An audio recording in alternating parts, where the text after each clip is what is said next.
You're in for an absolute visual treat. I've been an admirer of his work for a long time and coveted his designs, and his work with precious and vintage materials is just exquisite. So it's all yours, Walid. Thank you, thank you. Good morning, everybody. So my name is Walid Damirji. I'm the founder and creative director of the By Walid label.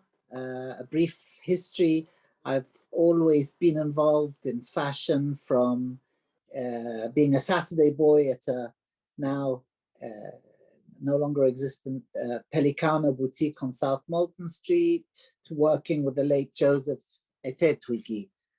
I've been a buyer, seller, producer of fashion.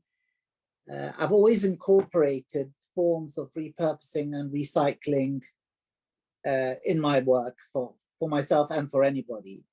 And I've always found that the recipients were always thrilled with this. I've been lucky to have the best mentors in the industry: Manolo Blahnik, Mrs. B from Browns, Joseph, Rifat Osbeck, and so on. Wonderful people. By Walid was founded with one jacket. It started with an 18th century hemp linen jacket that I'd made for myself, that fashion editors and buyers alike were mad for. So I started making it for them. I was pushed to show in Paris. A friend loaned me an apartment, and we went without any expectations, but I was overwhelmed with orders from the best stores. Don't know how they found out, but Joyce, Barney's, Browns, Matches, whatever, you name it, all the usual suspects. On day one, I promised my travel companions I'd pay for their dinner. On day two, I upgraded them to business class. On day three, I had to tell them to get lost because I had lots to do. We had sold 900 jackets, beyond any expectation, and really not what I was looking for. The people that I'd sold for instance, Barney's in America, automatically said, "You can't sell us just jackets, we need more." So, being a firm believer of slow fashion, I took in 2 jackets and a pair of trousers the next season. That was all 14 years ago. But we were always the first to promote repurposing and recycling, and not allowing the stockists to overbuy, which is always so dangerous. And because everything we make is so precious and one of a kind, I was very controlling. I still am, I suppose. You know, every season we added a new quality. It could be 19th century French crochet, collecting them, cleaning them, stitching them. There's romance and a history and a story behind every textile, I believe. And slowly grew and grew. And sometimes I think it's so dangerous, but, you know, 19th century Qing dynasty silk embroideries, Meiji Japanese period kimonos. The more discolored and discarded these things are, the better. I get excited by, you know, I see beauty everywhere, and I've turned them, I hope, into aspirational items. At the beginning of my of this brand, it was very difficult to convince producers to work with old fabrics and repurposing. It was just an uphill battle, but we got there now. We now have a men's, women's, children's shoe lines, homeware, but our policy is always to push people to buy less, because these are such special pieces, one of a kind. You don't need so many, so I tend to always reduce any shop's orders.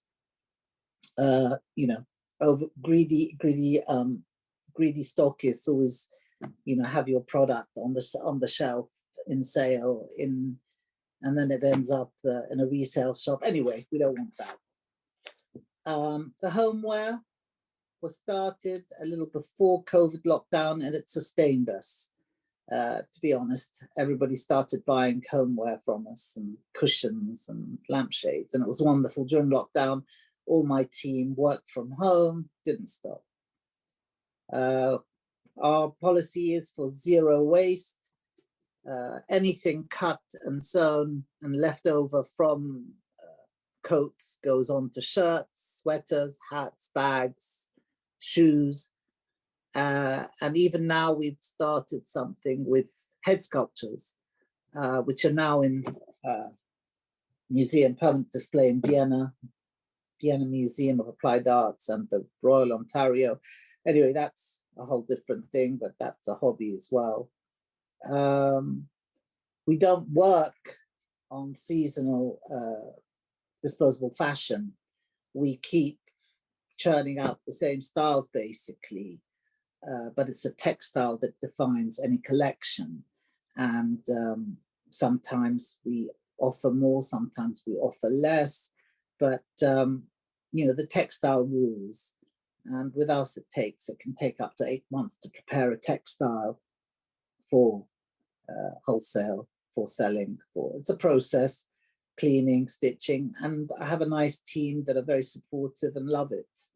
So it's great, you know, working with Italian and French 17th century ecclesiastical damasks or an Ottoman velvet. They're not only rarities, but, you know, so time consuming to bring back to life and enjoyable.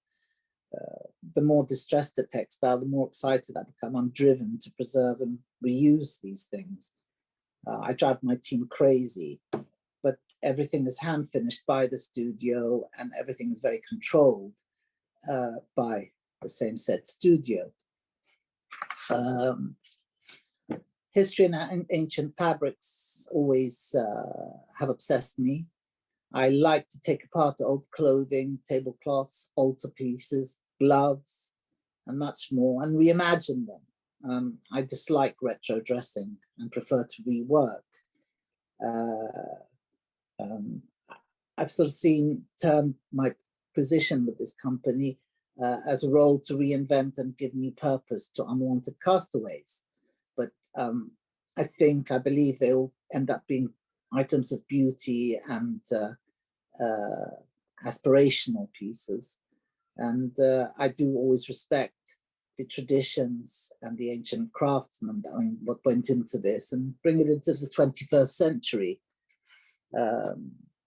I've had fantastic responses from people, which was a blessing for the growth of the business, but there is always great difficulty to expand it, which is good.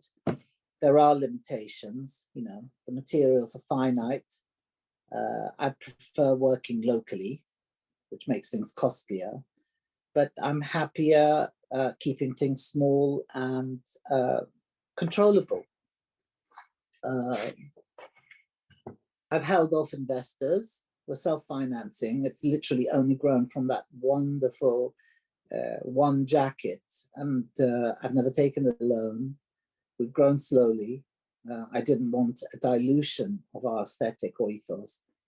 And to be honest, I was never impressed by what the big corporations offered us.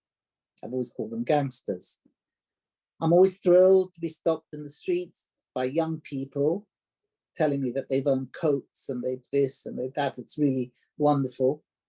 I was stopped recently by a couple of students at St. Martin's who shared a jacket. So one got to wear it Monday, Wednesday, Friday, and the other one got to wear it Tuesday, Thursday, Saturday. Sunday, the jacket rested.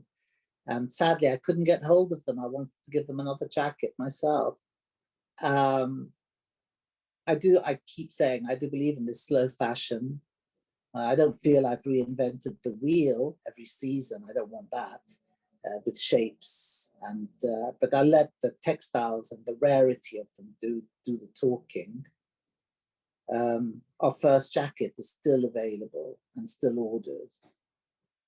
I'd go back to projects like we started working with opera gloves, 19th century opera. And you know, I go backwards and forwards, working and reworking. It's very much a laboratoire. We all enjoy ourselves, and think that we offer something a bit special, a bit out of the norm. I do try to set my own terms with the retailers. I don't allow them to push me around. When I'm ready, I'm ready. When I sell, I sell. But I can't be too mean to them.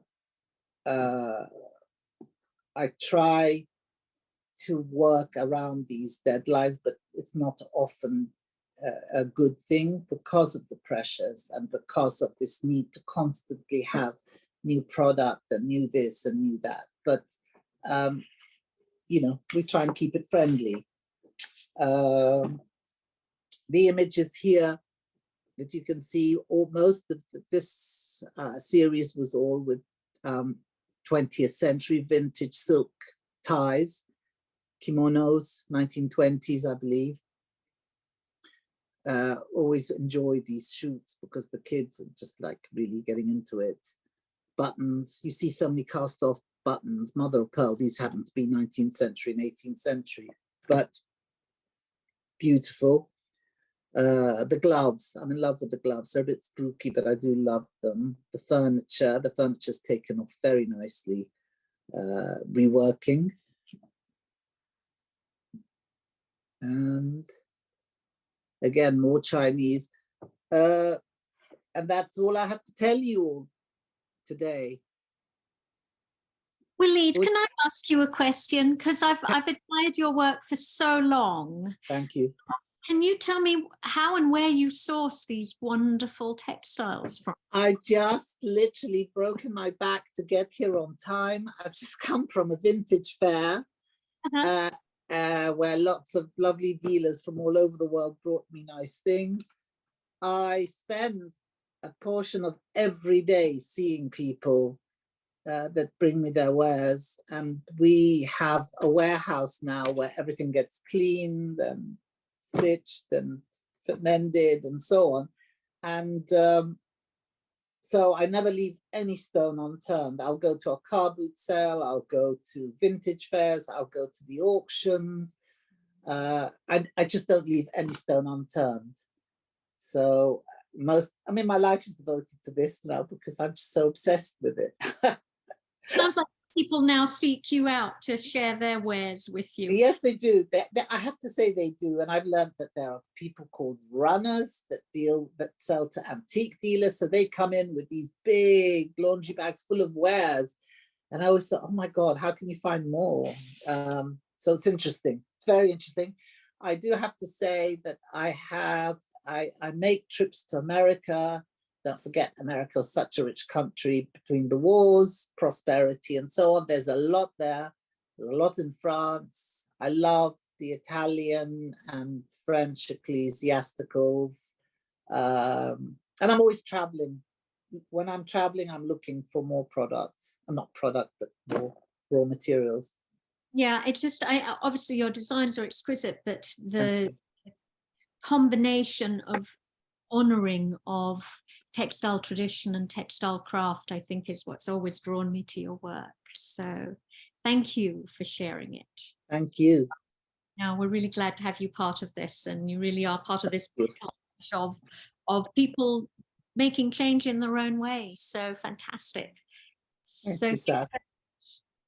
And I'm going to come and visit you in your studio very soon. Please, you must. I will. So I think we are